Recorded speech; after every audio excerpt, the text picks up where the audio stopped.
Do you ever tell yourself you're exhausted, you can't learn anything else, you can't do anything else? And sometimes that's true, but sometimes maybe not. Maybe sometimes we're just avoiding a little discomfort, a little learning curve. In my last video where I talked about exhaustion and losing our energy versus procrastination and how much those two things look very, very similar. Today, we want to learn a 5-minute test where you can tell the difference, where you can understand whether you need to refill or push forward. But here's the truth. If we ignore exhaustion, if we ignore being tired, we run the risk of burnout, and we certainly run the risk of not being at our best. And if we ignore procrastination, then we lose our edge. We lose our ability to grow to our full potential. When we ignore procrastination, we set ourselves up for failure. So here we go. 5-minute test, 4 steps. First step, when you come to these crossroads and you're feeling exhausted and you want to know, is it really, am I out of energy or am I procrastinating on what I know I need to be doing? Step 1 is change the room. Get up and walk outside. Take a small break. Change the scenery. When you make this movement, if you're truly exhausted, you're not going to feel much energy come back to you. However, if you're really procrastinating, that change of scenery and those movements is going to pick your energy level up some. So it helps you know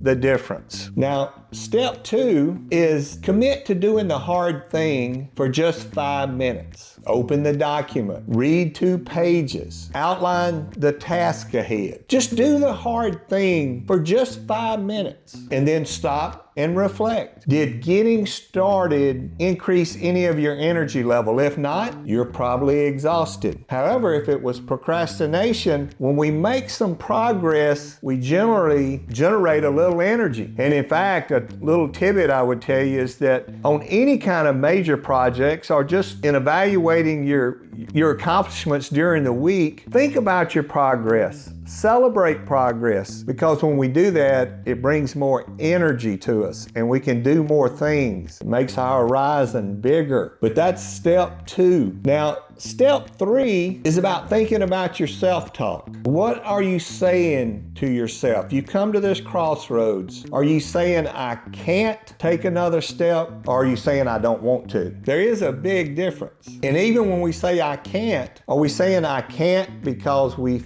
physically are exhausted? Or are we saying I can't because I fear something in front of me? This step works if we really think about our self-talk. Are we justifying and rationalizing? In other words, protecting our ego because we don't want to be seen as incompetent. We don't want to be seen as stupid. Whatever that fear of learning might be for you, this is where you want to think about your self-talk when you say, I can't. But if you're truly talking to yourself in the terms of physically, you can't go any further, and then you know that self-talk is telling you the truth, and we need to understand that we are at a period of time where we need to refill. Now, step 4 is the deadline test. This is where I tell myself, if I had to have this done by 8 o'clock in the morning, do I have the energy to do it? If the answer is yes, then you know that you're dealing with procrastination. You're avoiding the discomfort of what you need to really be doing. And by the way, here's another tidbit for managing yourself. Many of us get into the habit, I know early on in my career I did this a lot, I would let the deadline create my urgency to get things done. I always thought I was better as the deadline approached. It was simply because I didn't have the discipline to do the work when I was at my best. You're never at your best when you're pressured by the deadline. You hurry through things, you make more mistakes, but we think because we allow ourselves in our comfort zone to not use that discipline to get things done until we have the urgency of a deadline. So step 4 is the deadline test. These 4 steps in 5 minutes will help you evaluate and know where you are in reference to being exhausted or being tired or avoiding what you need to do. And I think it always helps to remember and understand what real exhaustion actually feels like. When you're really drained, you generally generally get brain fog. You know, things just won't clear up for you. I know my wife tells me when I'm exhausted, I get irritable, and she's right. We get emotional. If I've gotten exhausted at work, I'm literally fatigued physically. Even though I haven't done anything physically, that's what exhaustion does to you. And overall, I just have a diminished clarity about anything that I'm working on or what I need to do next. Just foggy. When that's happening, we need to know immediately that we've got to refill our batteries. We need sleep. We need rest. Maybe it's prayer for you. For me, sometimes it's going fishing, spending time with family, moving like a workout. But the thing is, when we know those signs of exhaustion are there, we've got to be intentional. Remember, leaders who never refill don't become resilient. They become resentful. They're not good leaders. You have to have energy to give to others. And what does procrastination really feel like? It feels like justification and rationalization. We're talking to ourselves, but we don't feel good about it. We say things like, I can start later. I can do this tomorrow.